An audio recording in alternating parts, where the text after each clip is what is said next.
there are two exercises which are underway.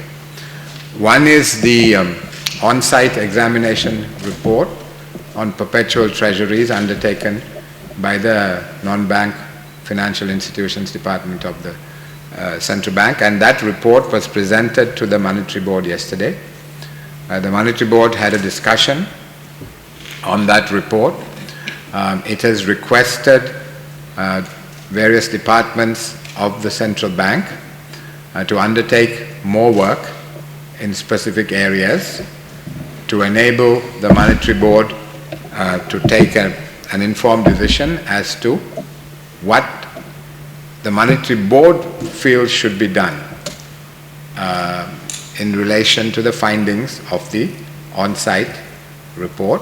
And the board will have another meeting on Friday when we will discuss this further. And certainly the commitment I sensed amongst the board members is that they would want to go where the evidence leads them. So that's on the central bank side.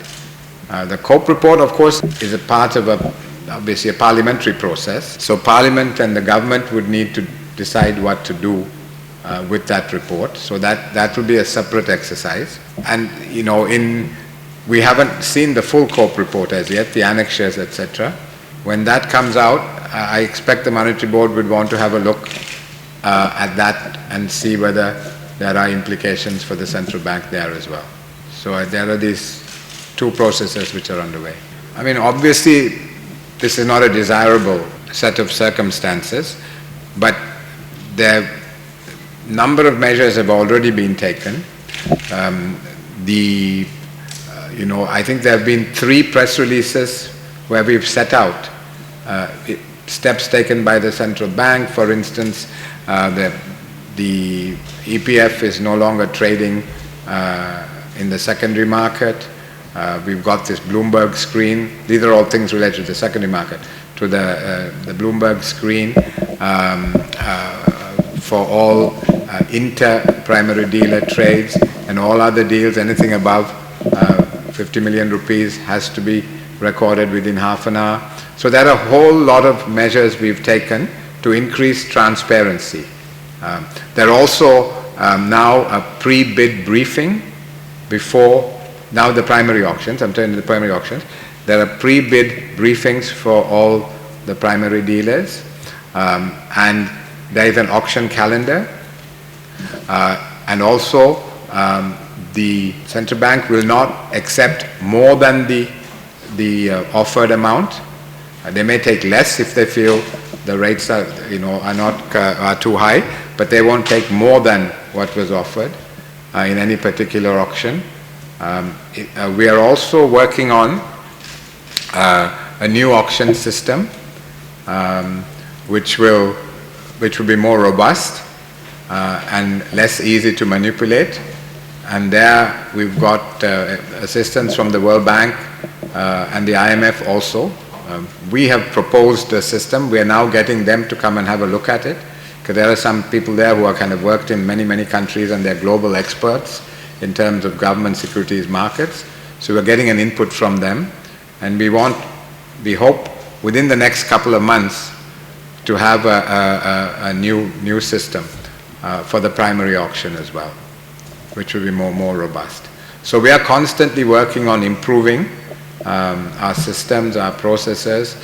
Also, I should mention now there are, I think, at 3 levels, right? There are 3 committees which go through the process in terms of the auctions, the government securities market auctions, and no person is on more than one of those committees. So we are kind of trying to create firewalls as well in terms of the decision making.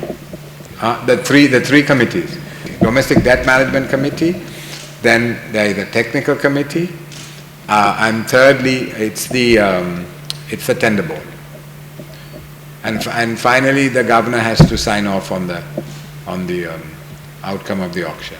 I don't know what the policy is, but we will make a statement once the Monetary Board decides on a course of action, and it is committed to doing so as expeditiously as possible. As I said, they're meeting again on Friday, so they're meeting twice in this week.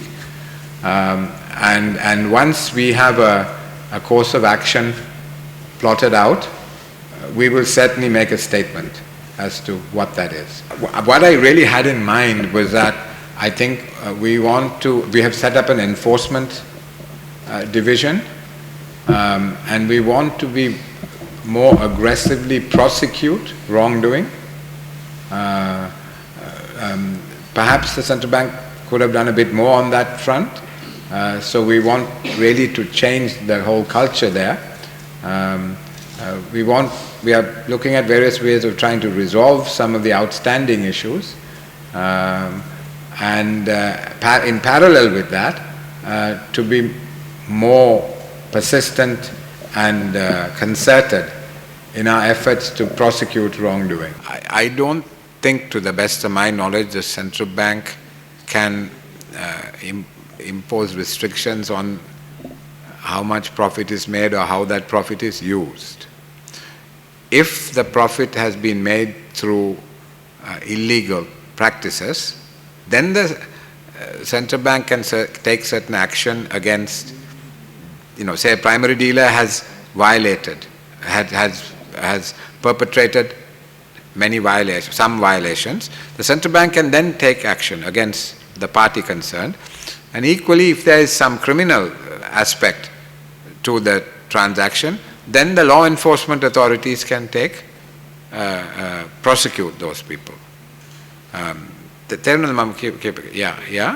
I think that is the process.